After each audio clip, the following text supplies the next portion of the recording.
Good morning. Good morning, Carleton. Um, I am Lucas. I've been chosen to introduce our wonderful speaker today. I'm a linguistics major and a cognitive science minor and a philosophy minor.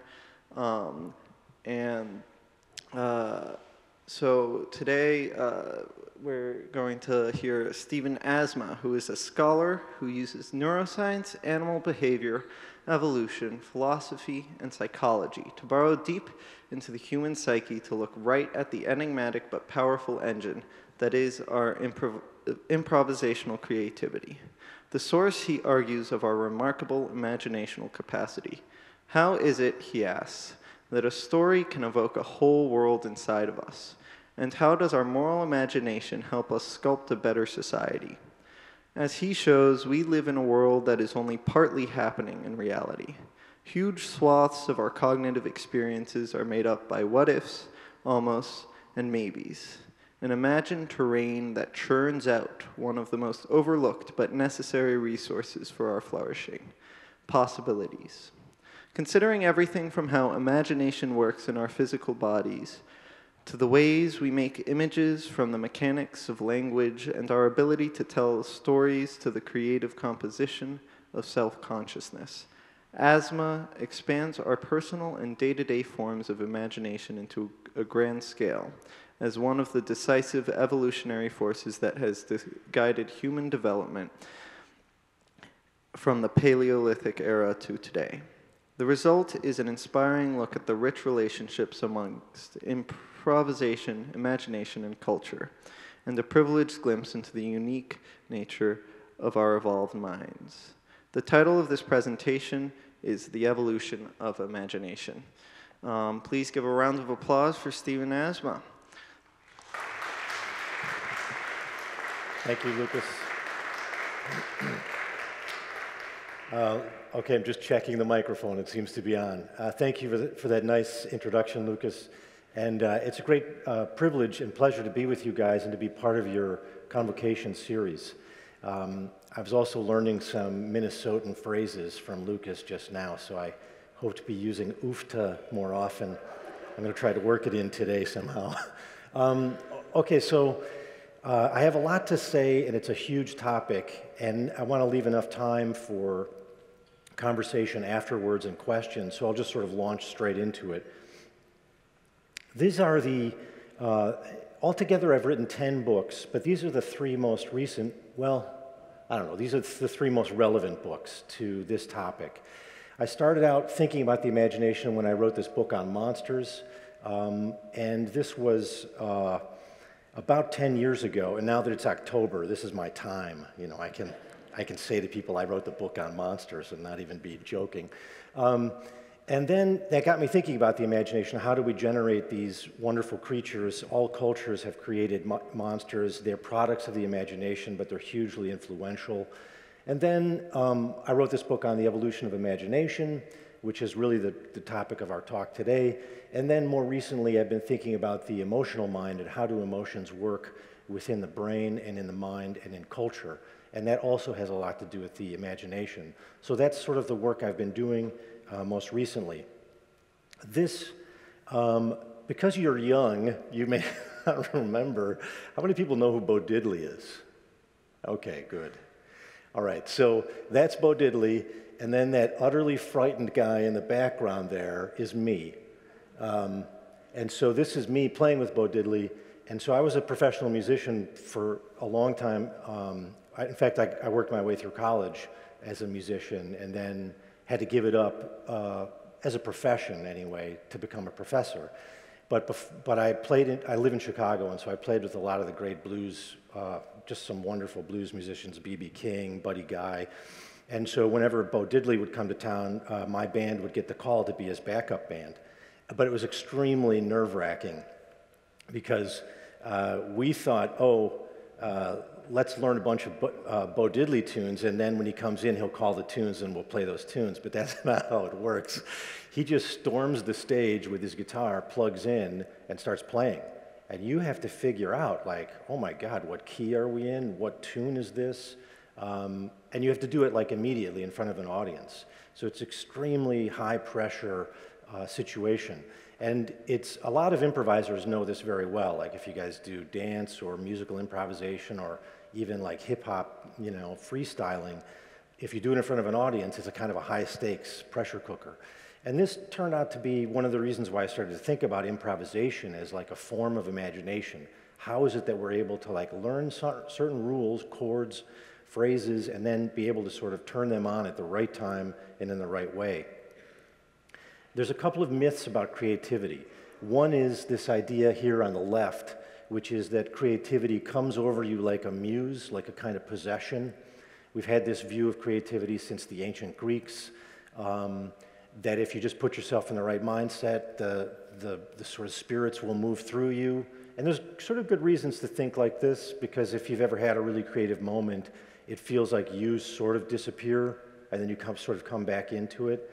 And that, I think, is not bad. It's capturing some of the qualities or aspects about creativity, but it's very idealized. And then the other sort of alternative view, sort of popularized by Malcolm Gladwell in the last few years, is this idea that if you just put in 10,000 hours, you've heard this rule, right? Then you will be great at whatever it is. And that's also an important feature of the imagination and creativity.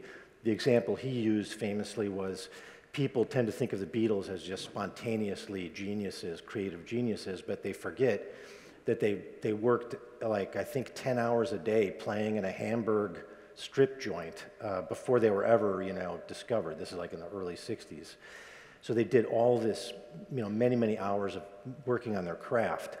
So these two stereotypes about creativity are capturing something that's important, but they're also, again, highly idealized. What I want to do before I start talking about the brain and what we think is happening in the brain is do a sort of a brief taxonomy. What are the kinds of imagination that we're really familiar with and maybe not so familiar with? This is the one that I think many of us are really familiar with, and that is the kind of free play of images and narratives that you find in things like Walt Disney or Hayao Miyazaki. You guys recognize the cat bus? Some of you do? Okay. Yeah, Hayao Miyazaki might be one of the most imaginative people. He's just a paragon of imagination as far as I'm concerned. But we think of the imagination as largely the province of artists, and that it's really a kind of fancy. That's the word they used to use actually in the 19th century, that it's fake. And that's really just capturing one notion of imagination. All of history has had many other notions of imagination besides that, and I want to show you some of these other ideas. People forget what a huge role imagination plays in moral thinking and in ethics generally. It has a lot to do with why we're committed to this kind of behavior or these rules or this sense of duty. And so if you look on the right-hand side, you've probably heard this, this sort of thought experiment over and over again, the trolley car experiment. Does this come up a lot in your classes or no? It's a very famous philosophy experiment where imagine there's a trolley going down the track and it's going to split. On one side of the track you have 5 workers, they don't see it coming. On the other track you have 1 worker.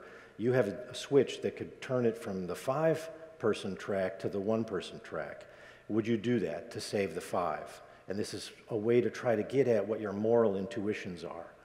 And ethics uses imagination all the time, but then it pretends it's not doing that. And it says, oh, no, we're all about the logic and the rationality. And there's a sense in which imagination is at work, and then we sort of cover it over and try to pretend it's not happening.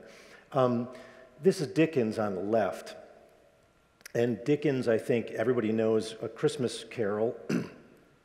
But what people may not know is that Dickens was actually writing these sort of morality pamphlets and handing them out about how we should treat the poor better, because he thought the poor were basically being exploited and ignored, and nobody was paying attention to these pamphlets. So he said to himself, okay, I'm going to write a novel that works like a sledgehammer and just hits people in the head. And that's what basically Christmas Carol is. It's an attempt to show the dignity of the poor. And so, artists have been using the imagination for all kinds of reasons that are very serious, like morality. Also, there's a huge role for imagination in science, and this is another area where it gets papered over or ignored. It's very common for the scientists to say, oh, again, just logic, just empirical investigation, no imagination. But in fact, imagination played a huge role in basically shifting us from a geocentric to a heliocentric cosmology. Think about what an incredible act of imagination it is to think of us as just another, rock spinning around the sun, when there's no sort of empirical or phenomenological experience that makes that seem like that's what's happening. And so there were problems like retrograde motion, and imagination was very helpful in trying to figure out, okay, and so those problems were solved in many ways by rethinking our place in the universe. The Turing Test is just another example. This is fairly popular now too. You may remember the Turing Test. How do we know if a computer has achieved the level of consciousness that, say, humans have? And Alan Turing famously said, well, if you're having a sort of port-to-port conversation with an AI, but you think it's a human being, then that AI is linguistically and cognitively so sophisticated that it may well have the kind of consciousness that we're looking for. So that would pass the Turing Test. What is that but a huge imaginative thought experiment? And it's had a huge influence on the development of AI. So these are just, again, examples. Religious creativity. This is almost a no-brainer. I don't even think this needs much explanation. If you don't think there's a lot of imagination in your religion, it's just because you're too close to it. You just look at any other religion and then you'll see tremendous imagination at work, where symbols are playing a role very rich and important.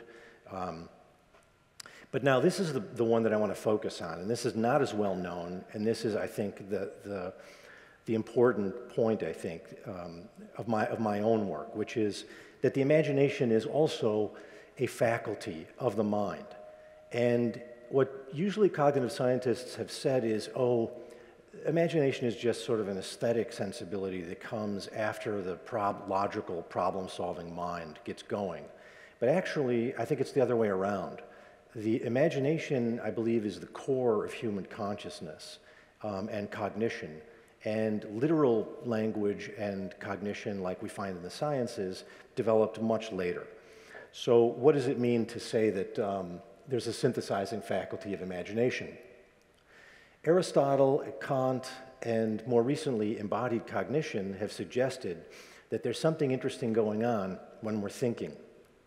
Because if I say to you, bird, what do you think of?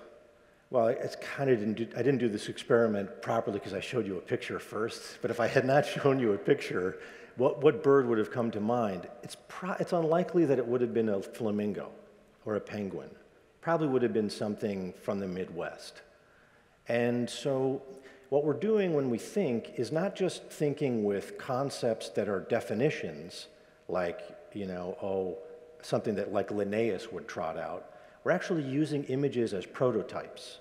And by having a prototype image, we're able to then extrapolate out to other birds from that prototype. And so that means that we're mixing together our perceptions with our conceptions. So percepts and concepts are wedded together through the imagination. And that was an argument that Aristotle made, and that Immanuel Kant made, and that everyone promptly forgot about in the rise of psychology in the 20th century.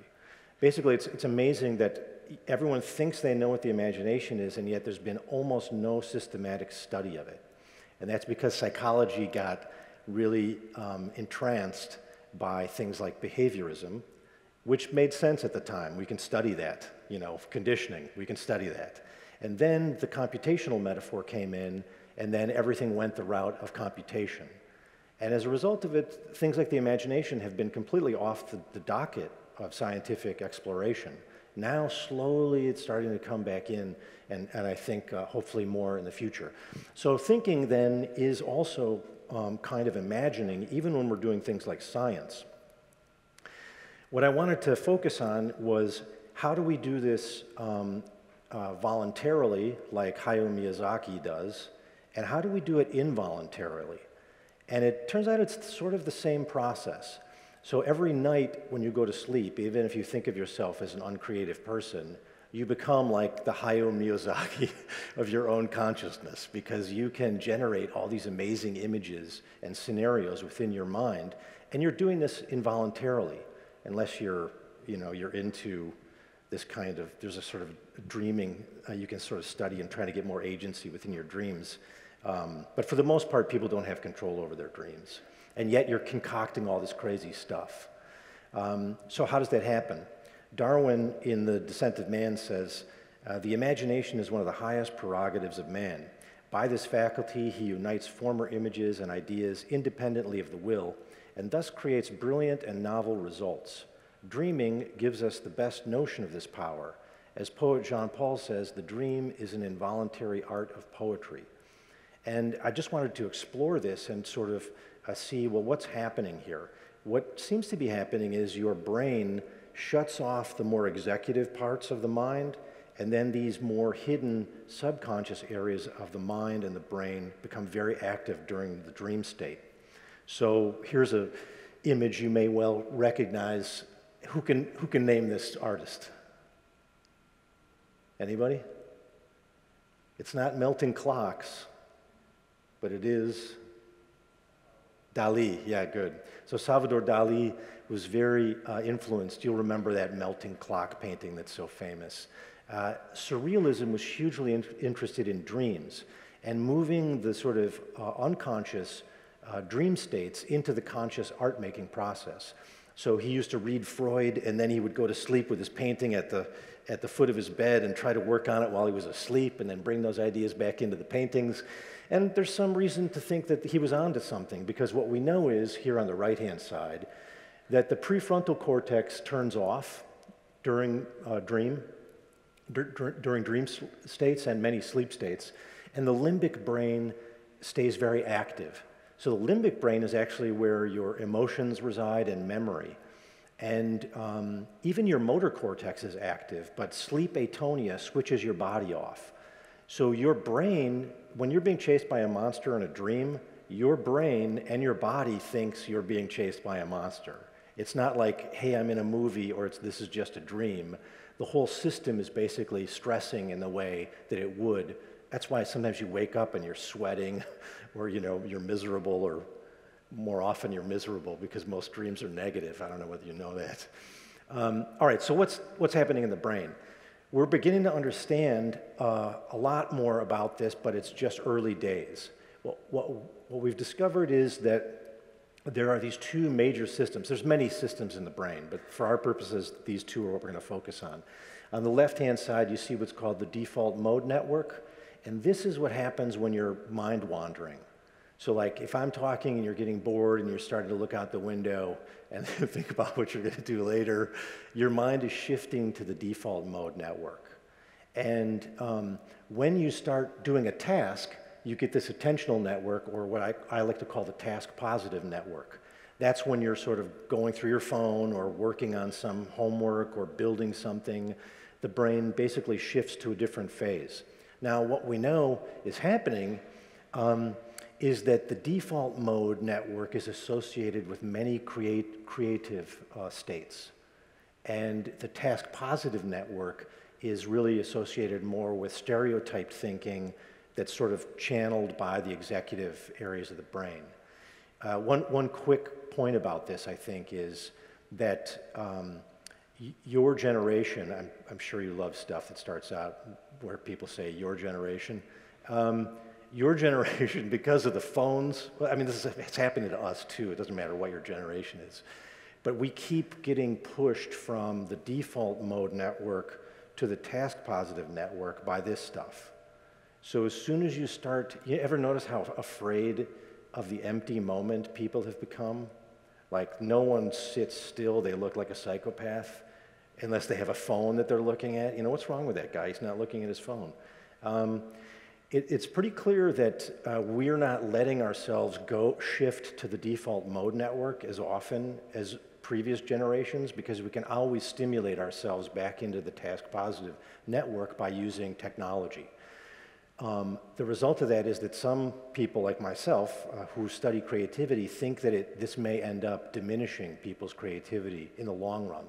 So it's something to just mention here. I wasn't sort of planning on talking about it. Now what we found is that the brain looks very similar when you're awake and mind wandering and when you're actually dreaming in REM sleep. So that's pretty compelling evidence that we know what the sort of imaginary activity looks like in the brain. We understand what the systems are, and that's very exciting. That study that I'm referring to there just came out, I think, 2 years ago. So what's happening? This is a fancy word here, transient hypofrontality, but worth learning perhaps. The front of your brain, if you look here, there's that slightly purple area, the dorsolateral prefrontal cortex, which is right here. What happens is that when you're in a creative mode, that part of your brain shuts off. And other areas like this ventromedial prefrontal cortex and the orbital frontal prefrontal cortex activate or are more active. And so it looks like that's one of the things that might be preventing creativity from happening, is if that dorsolateral is always sort of doing its executive editorial work in your thinking.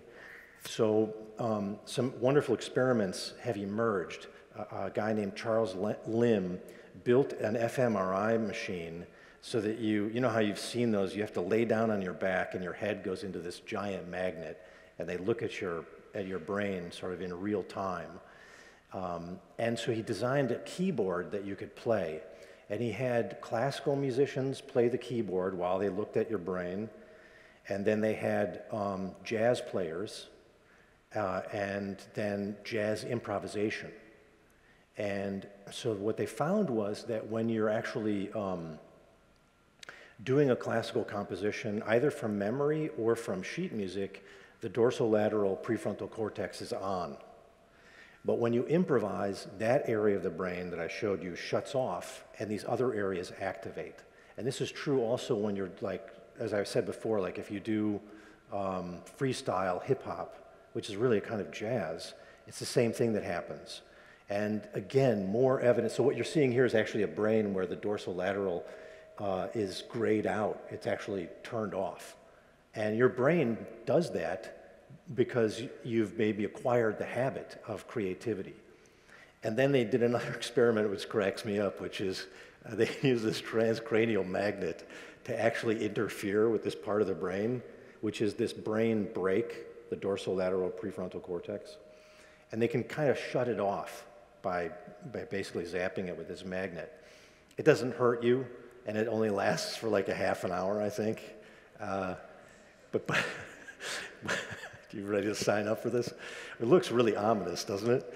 But what they found was if they asked you to solve some complex problem that you'd never seen before, you've got a control group, and then you've got people who've been zapped by the transcranial magnet.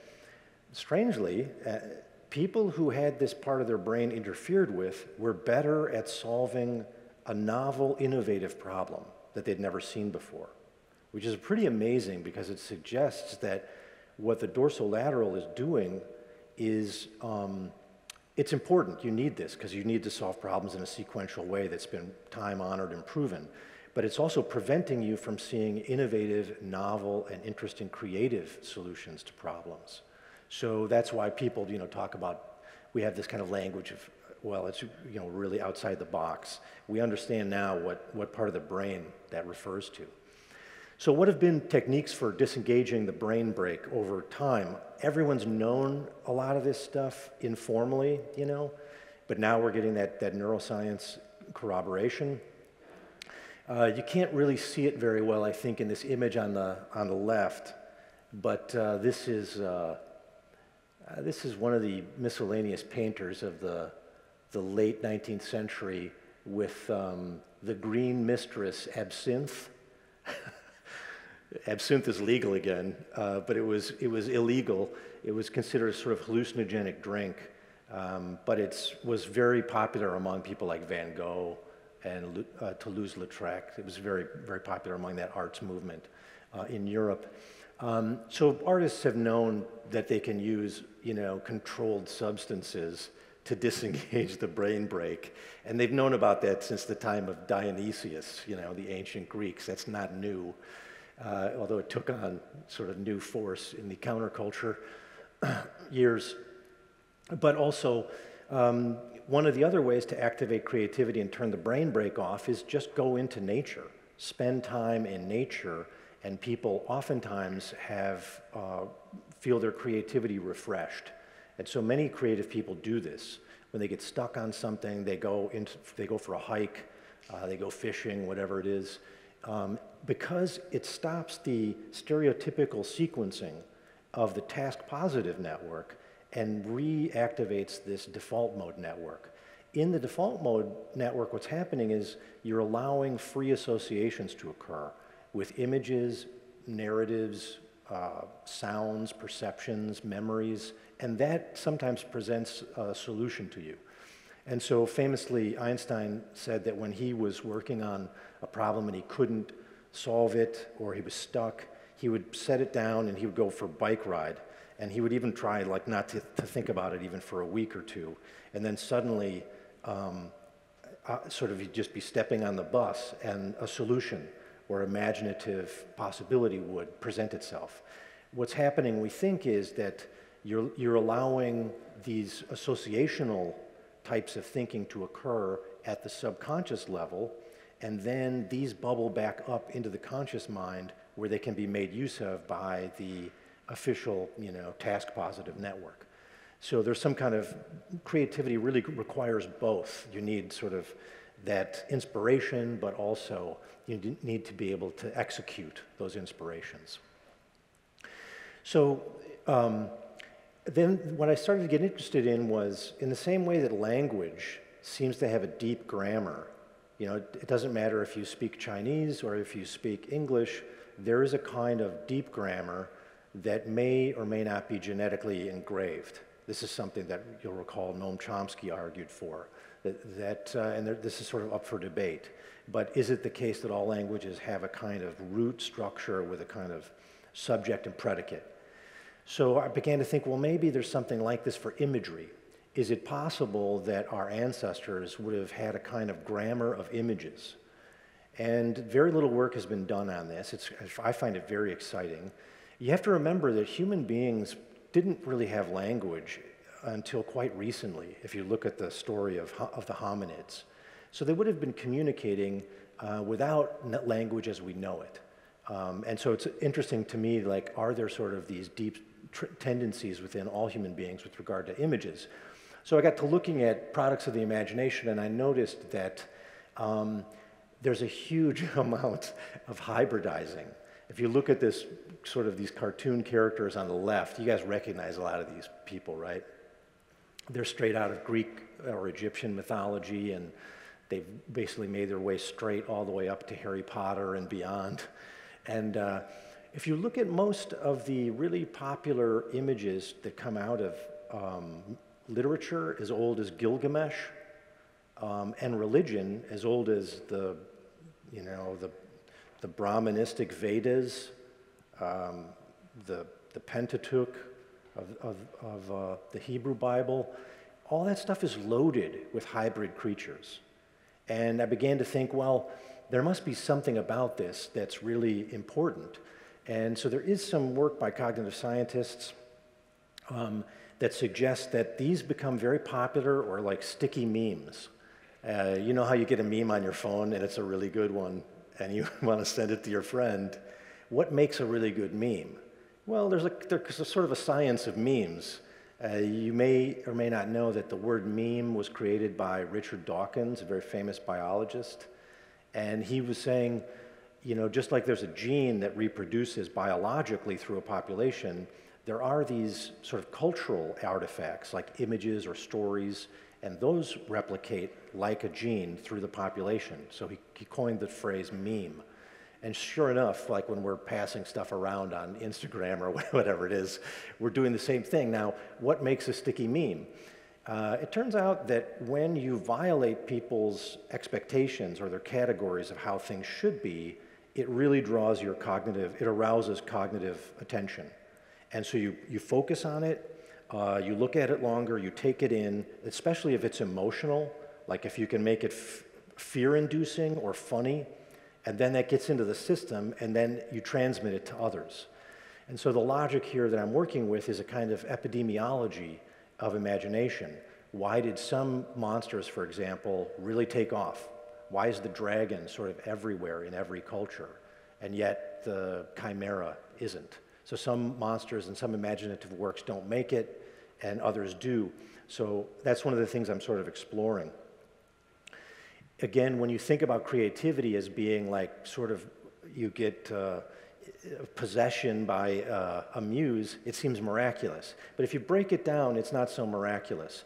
In many cases, what you're doing with great imagination is you're simply doing these kind of blending of taxonomic categories or multiplying parts. So in Hinduism, well, 2 arms are strong. Let's have Vishnu have 10 arms. You know, it's very common to simply create these icons and imaginative works by simply expanding what's already there. This, you see the mix of cat and human. Here you might just do domain crossing. On the left-hand side is an artist who I really like. Some of you may know Sean Tan, who's a contemporary artist.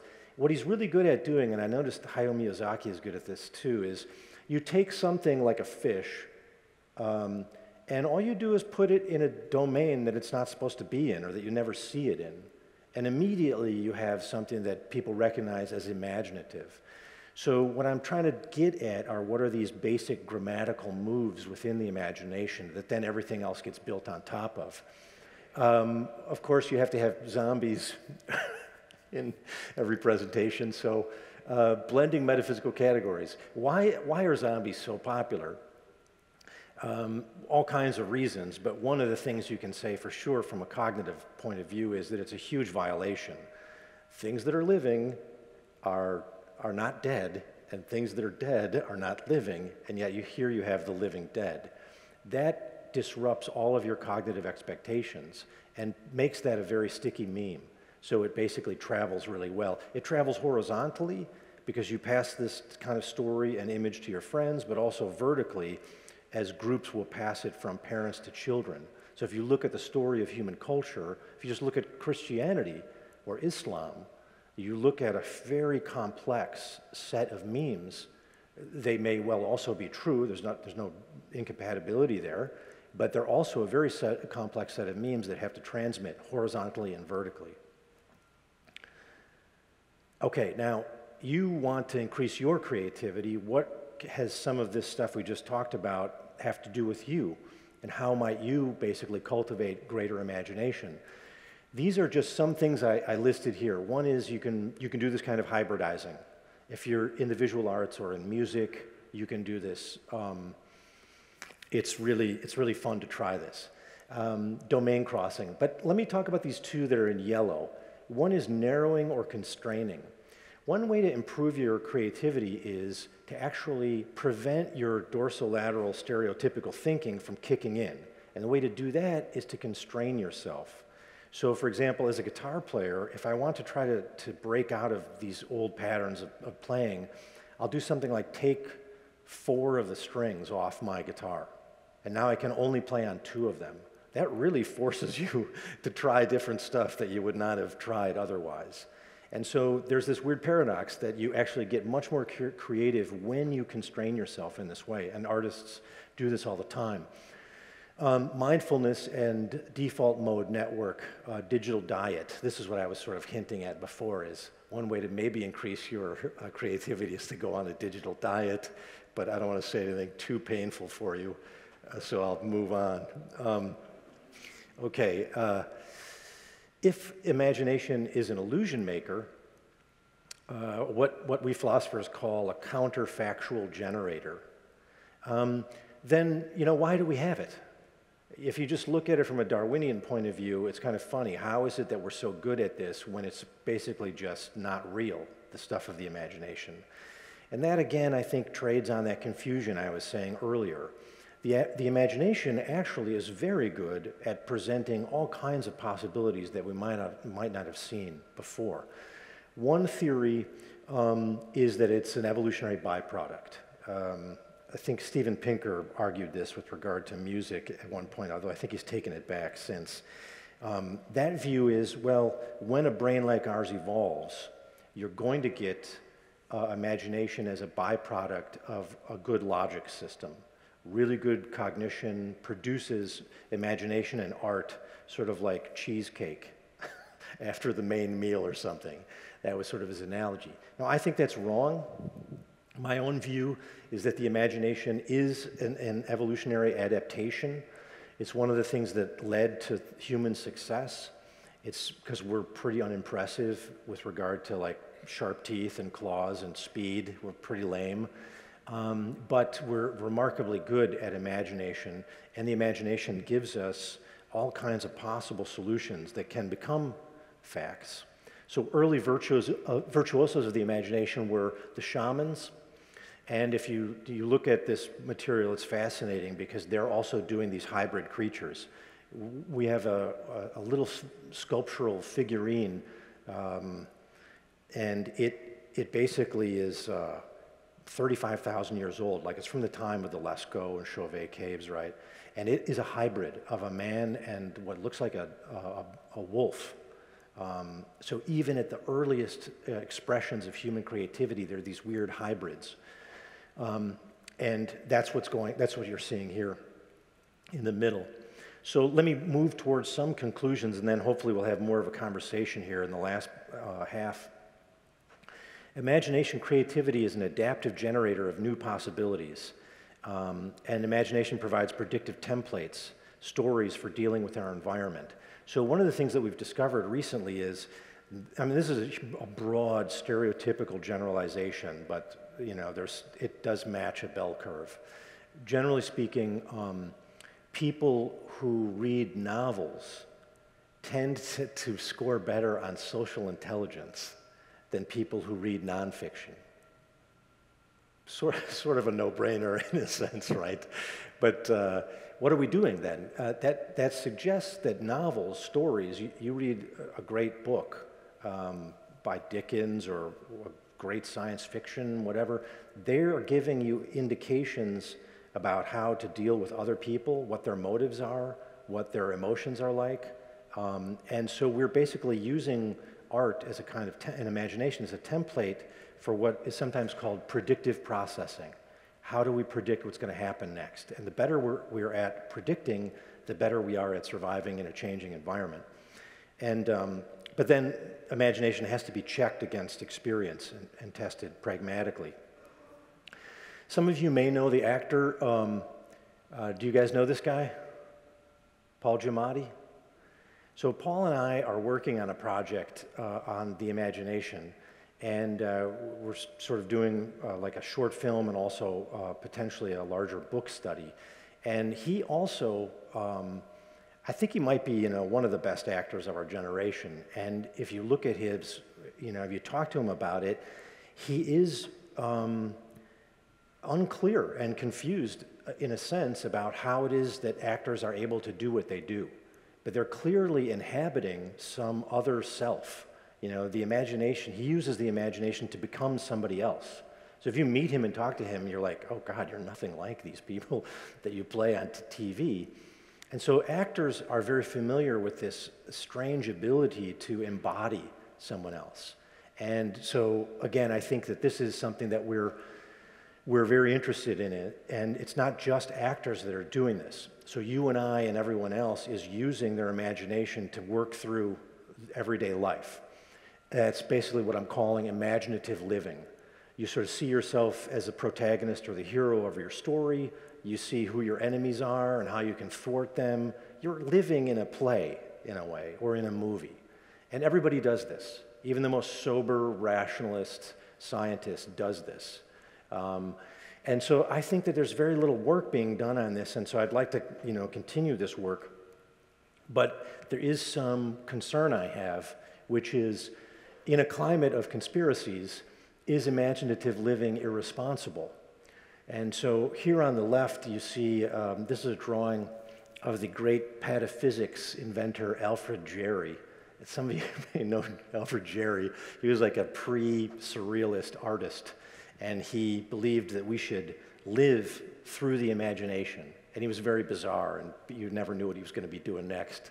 And he said, quote, "The virtual or imaginary nature of things, as glimpsed by the heightened vision of poetry or science or love, can be seized and lived as real." And we live in a very scientific age, but also we need this kind of imagination to sort of re-enchant the world for us. On the other hand, on the right-hand side, you see some of the problems or dangers. If you're living in a reality that's only, partly experienced and partly imaginative, then the question of ideological orientation is relevant. How do you know you're imagining people as good and wonderful and protectable and with human rights, or you're imagining them as your enemies? And so the imagination, for all the good work it does, it has also helped many governments demonize the other as a way to justify war, colonialism, all of that. So here on the right, I began to think about this. There's a very famous anonymous quote, usually attributed to Oliver Wendell Holmes, which is that talking about my rights, where do my rights begin and end? And he says, "My right to swing my fist ends where your nose begins." And so I sort of modified it to suggest, well, my right to live imaginatively ends where it dehumanizes the other. The shared social world must constrain magical thinking wherever possible. Okay, so imagination is a combination of pragmatism and poetry. And I'll basically bring my formal comments to a close there, and then maybe we can have continue the conversation with your questions. So thank you.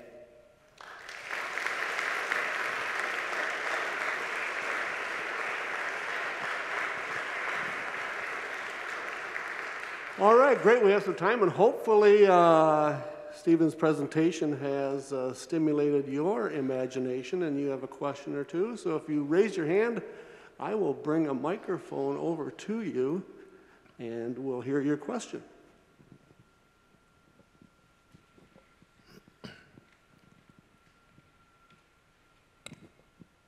Hi.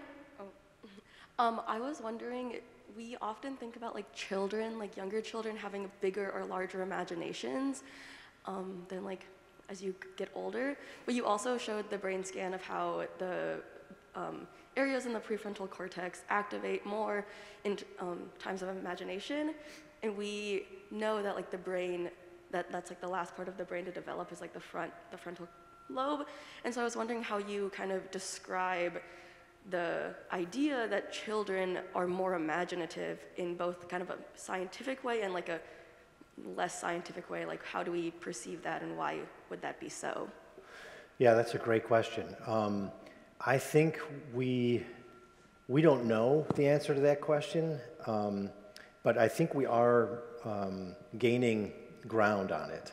And I think that it might turn out that what I've been describing, the development of this executive control, is, as you said, not well developed in younger people. We know this. In fact, they keep pushing the age older and older. First they said, you don't have frontal control or impulse control until your late teens, and now I'm hearing your mid-20s. Maybe you never really have it. But that could be it, because we know that impulse control is very important with regard to stereotype behaviors and also desire. Like that famous experiment of the marshmallow test, where you can, you put the marshmallow in front of the kid and you say, if you wait till I come back in the room, I'm going to give you a bunch of these. But if you eat this, it's the only one you're going to get. And sure enough, some kids, they can wait, and other kids cannot. We think that has to do with the executive areas of control. And I think that generally speaking, kids lack this, as a generalization. So it could be that what's happening is they're having much more free play of associations within their minds until they learn through growing up and through being told and through scientific literacy that they should discount those experiences. So in many ways, we train the imagination out of people. Now, the reason for that is, I think that fear I was just pointing out there at the end is we want people to be responsible citizens, not just living in la la land. But the cost is, I think, is this that we're talking about. It might be that our educational system has not prized imagination and creativity, and as a result of it, everyone has it when they're young, and then depending on how much science education you get, you lose it as you go. There is one other thing I'll add to that, which is, I think, contrary, I think, to most people in the field, I think that everybody is basically, early on, an animist.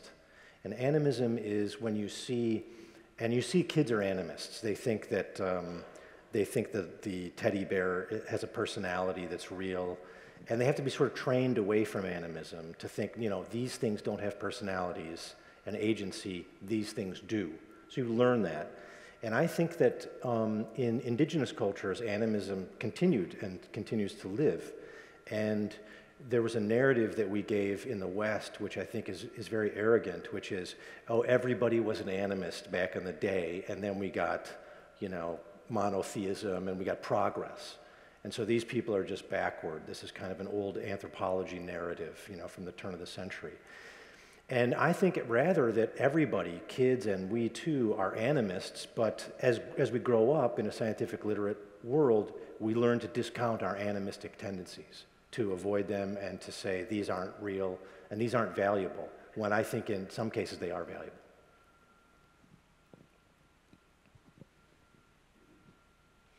So you keep speaking about scientific literacy as kind of contrary to imagination.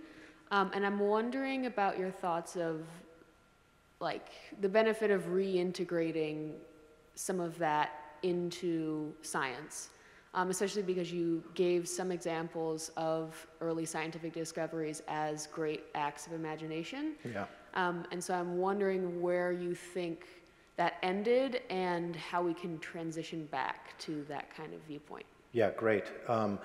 When I was saying the problem with scientific literacy, I was sort of talking about scientism, which is this idea that all knowledge comes through science. It's a kind of hyper-vigilant view of science.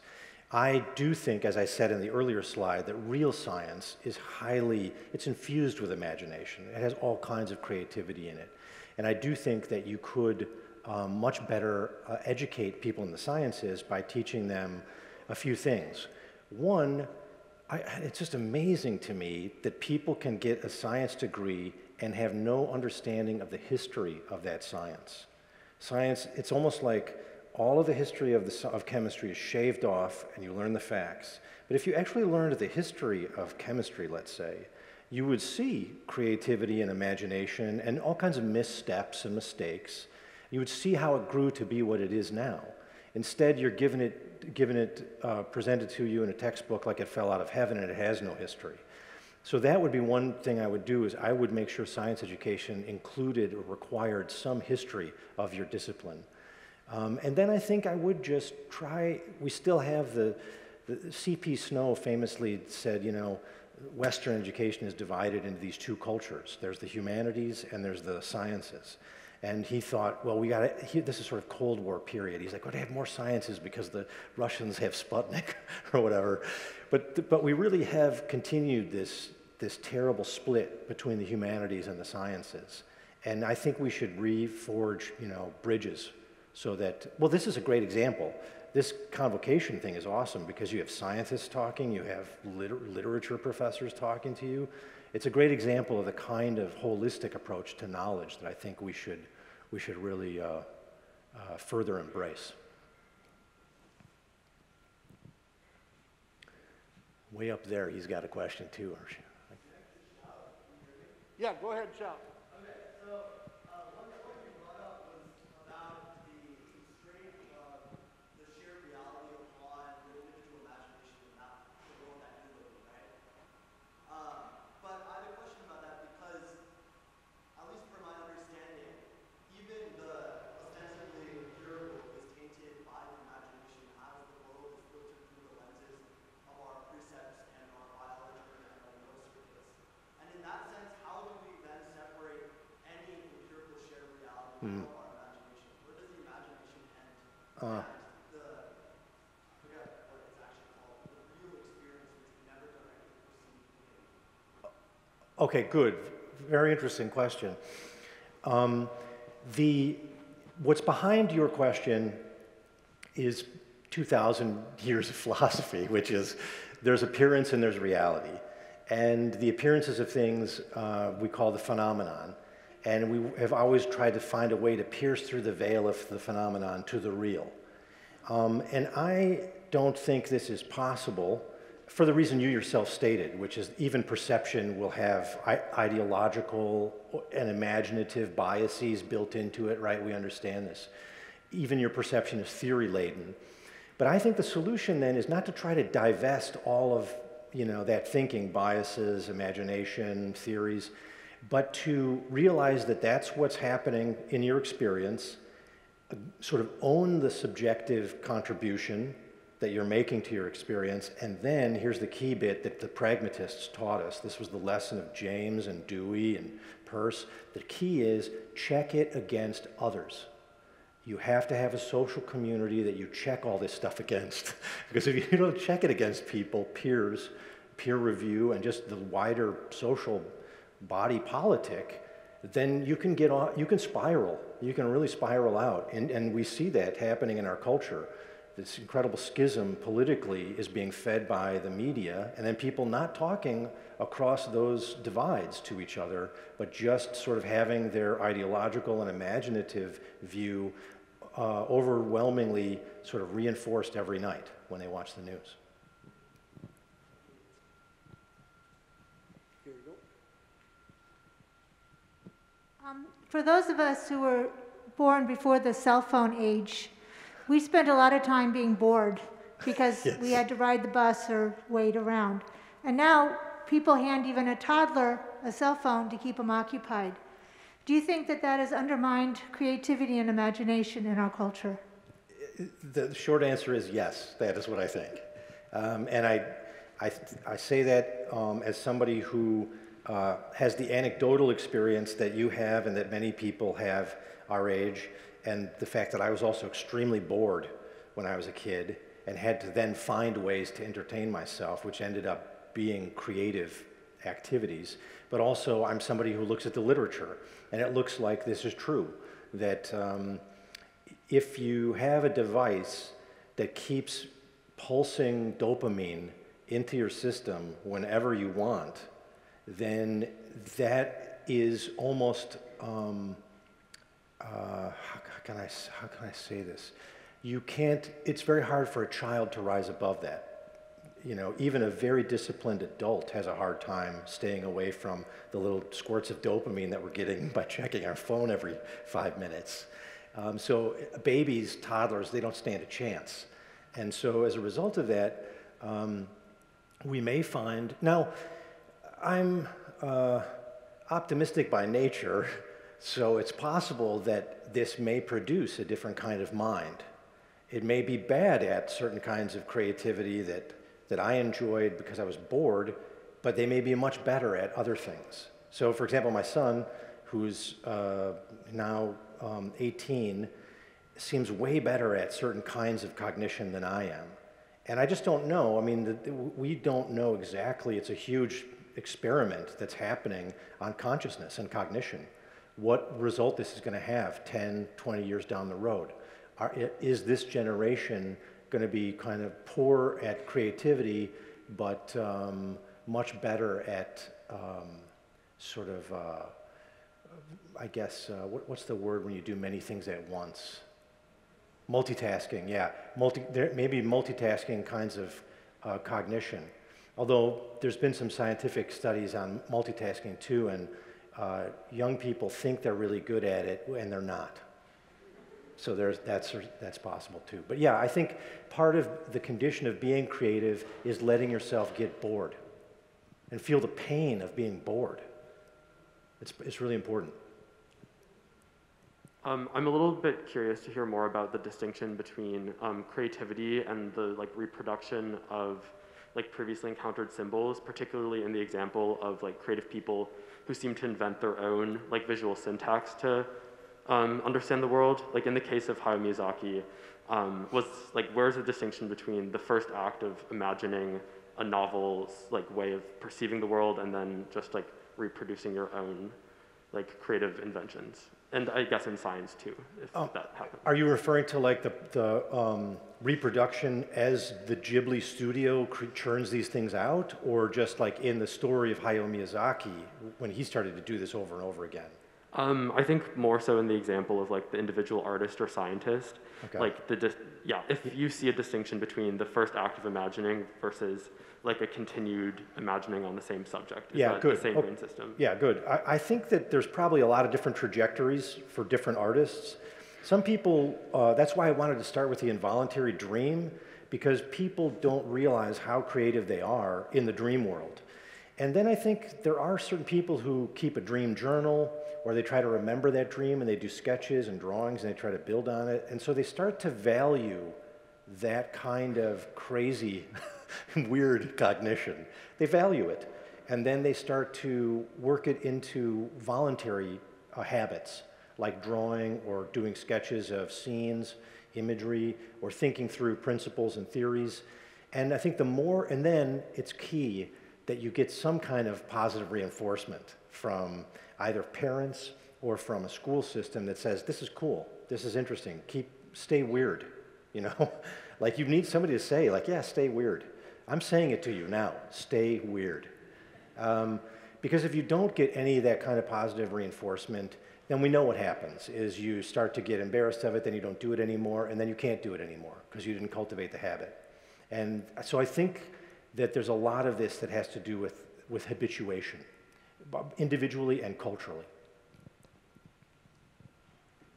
So I think you touched upon this in your last answer, but earlier you mentioned that a lot of the times the distractions like the phones and stuff can like turn on the task-oriented part of the brain, and I was just wondering if you had any recommendations for like practices that could help to maybe turn off the task-oriented part of the brain and like cultivate creativity. Good. Well, I think they can be really simple. Like they can just be as simple as putting your phone where you can't see it and get at it. Because we do know that if the phone is out, even if it's across the room, people can't, they just stay mentally activated by what could be happening on the phone. So in a way, you sort of have to hide your phone. And then other sort of simple stuff too. I remember Woody Allen said, well, he's probably not a good example these days. Whatever you think of Woody Allen, and there might be all kinds of things wrong with him morally, he's a very productive artist as a filmmaker. He said that he would take, it's always stuck in my head because it was so funny, he would take like hour-long showers, hot showers, because only then could he not be fiddling about with the day's tasks and doing stuff, and he would just sit in the shower, and that's when all of his creative stuff would start coming to him. So it can be kind of dumb stuff like that, like go out for a walk, you know, take an hour-long shower. Those kinds of things take you away from this kind of official, I'm going to get stuff done today. And you do need to make a habit of that too. And then quickly, and here's another thing too, I will say this about creativity is, if you're waiting for the inspiration to hit you before you start the drawing or the music or whatever it is, you will not be an artist. You cannot wait for the inspiration to hit you. You must work, and then the inspiration gets you through to the next phase of working. Like, you have to have a habit of working. In fact, I paint all the time, and every time I go to paint, I feel miserable, like, oh God, I really don't want to do this. Because it's very intimidating. Blank canvas. I got to make, this tree look like a tree. Very intimidating. Don't want to do it. Very painful. Sure enough, after about a half an hour, then all the endorphins start coming, all the wonderful experiences of art making start to happen. But if I waited for all that inspiration before I started, I would never paint a thing. So people do, I think, in creativity have a naive view that they have to wait for this kind of explosion, a lightning bolt, for them to do art. And I would caution you against that view. Well, we've come to the end of our time. Do you have a closing comment for us as we wrap up today? I think the one I just said might be the best closing comment. I would just thank people again for having me, and also just encourage you to realize that you may not be an artist officially, but you are, in fact, a kind of genius at imagination. All human beings are. You just have to sort of recognize where it's happening in your own life. So that's my last comment. Thank you very much.